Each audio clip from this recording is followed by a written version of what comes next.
Newsbreak.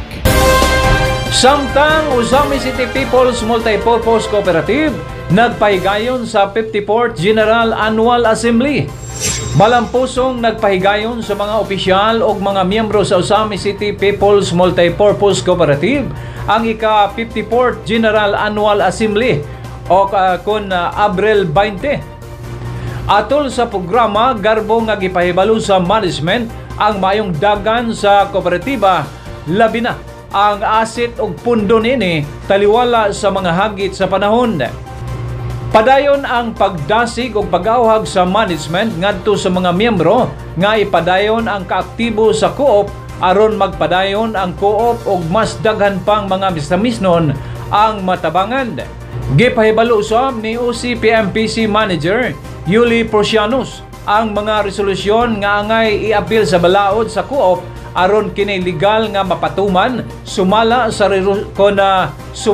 sa resolusyon sa Cooperative Development Authority. Kaduha, to engage with the services of Co-op Insurance as Co-op Assurance Center or act as an insurance agent of a legitimate insurance company to answer the security and protection of the cooperative and the co-op members. Kani, mag-apply gyud ta, atong idugang sa atong purpose nga kita mag-agent ta sa co-op insurance. Sama sa claims, ato man na, co-op insurance, tag-iyaman ta dito.